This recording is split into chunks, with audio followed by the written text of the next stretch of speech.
आज के एपिसोड में हम आपको रामायण से जुड़ी वो निशानियां बताएंगे जो आज हजारों साल बीतने के बाद भी अपनी ऐतिहासिकता का प्रमाण दे रही है। ये बात शुरू की थी अंग्रेजों ने। उन्होंने ही सबसे पहले कहा था कि राम एक काल्पनिक पात्र थे और रामायण बस एक काव्य है। लेकिन सच्चाई तो यह है कि वाल्मीकि जी ने रामायण की रचना तब की थी जब अंग्रेजी तारीख का आविष्कार भी नहीं हुआ था। इस वीडियो को बनाने के पीछे का मकसद सिर्फ रामायण को ना मानने वाले लोगों को यकीन दिलाना नहीं है, बल्कि सवाल है हमारे इतिहास का जो आज हर किसी को मालूम होना जरूरी है। रामायण की कहानी शुरू होती है अयोध्या से, जहां राजा दशरथ के पुत्र प्रभु श्री राम का जन्म हुआ था। अब विवादी लोगों ने यही से शुरू किया और सवाल उठाया कि क्या अयोध्या ही श्री राम की जन्मभूमि है। अयोध्या के विवादित जन्मभूमि पर संशोधन करने वाले इंडियन आर्कियोलॉजिकल सोसाइटी के चेयरमैन के.एन. दीक्षित ने अदालत में बताया था और इसके प्रमाण भी दिए थे कि वहां मौजूद मस्जिद के नीचे खुदाई करने पर उन्हें करीब 80 पिल्लर यानी स्तंभ मिले थे, जिनका अभ्यास करने पर यह साबित हुआ कि वो हिंदू मंदिर का हिस्सा थे। खोजकर्ताओं ने प्रभु श्री राम के अस्तित्व की पड़ताल करने के लिए सिर्फ आर्कियोलॉजी ही नहीं बल्कि oceanography, remote sensing, anthropology, geology और क्लाइमेटोलॉजी का भी सहारा लिया ताकि रिसर्च में कोई खामी ना रहे। वाल्मीकि जी ने रामायण में कई खगोलीय घटनाओं का उल्लेख किया है, साथ ही वातावरण का, शहरों का और कई पेड़ पौधों का भी जिक्र किया है। खोजकर्ताओं ने अपनी रिसर्च में इन सारी बातों का उस समय से संबंध जोड़ते हुए उनके प्रमाण ढूंढे। रामायण में उल्लेखित कई वन औषधियों को भी वैज्ञानिकों ने खोजा। जिन शहरों का उल्लेख किया था उनके बारे में भी पता लगाया। रामायण को लिखने वाले वाल्मीकि बड़े चतुर खगोलशास्त्री थे। उन्होंने उस वक्त की घटनाओं का विवरण करते हुए ग्रहों का उल्लेख और उनकी स्थिति का भी जिक्र करके रखा है। रामायण के बालकांड के अध्याय में श्री राम के जन्म के वक्त उन्होंने ग्रह नक्षत्रों का भी उल्लेख किया है। उनके अनुसार उस दिन चैत्र मास की शुक्ल पक्ष की नवमी तिथि थी, जिसे आज रामनवमी के रूप में मनाया जाता है।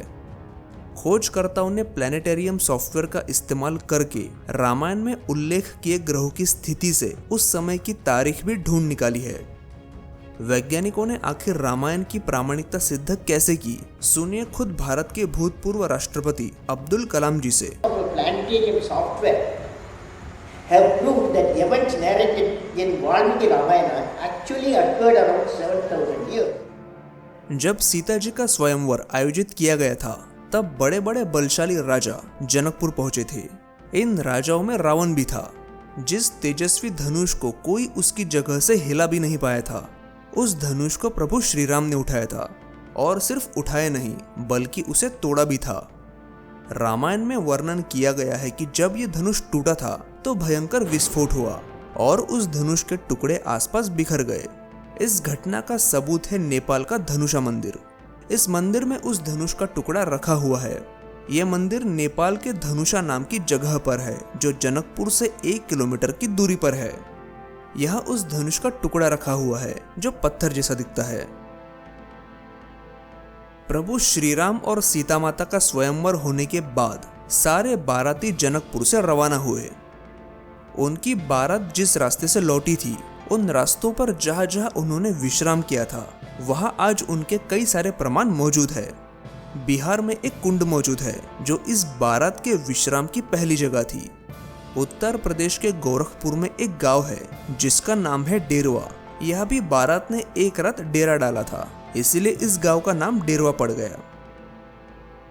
अब यह गौर करने वाली बात यह है कि यह बात उस समय की है जब लोगों में लिखने का चलन नहीं था, इसीलिए रामायण भी लोग सिर्फ कहते और सुनते आ रहे थे। और ये बात सिर्फ अकेले आदमी या अकेले गांव की नहीं है। कई हजारों लोग हैं जिन्होंने अपने पूर्वजों से एक जैसी ही घटना सुनी है और आज उन घटनाओं के साक्षात प्रमाण भी मिले हैं, जो रामायण को हमारा इतिहास साबित करने के लिए काफी है। यानी प्रभु श्री राम का जन्म स्थान भी अयोध्या ही था और उनके अस्तित्व के पुरातात्विक प्रमाण भी हमने आपको दिखाए।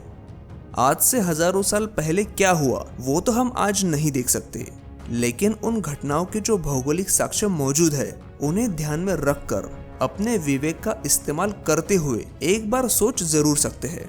अगर आप भी मेरी बात से सहमत हो तो इस वीडियो को लाइक करें ताकि ये जानकारी ज्यादा से ज्यादा लोगों तक पहुंचे, और अगर सहमत नहीं हो तो इस वीडियो को आप डिसलाइक भी कर सकते हैं। तो मिलते हैं अगले एपिसोड में।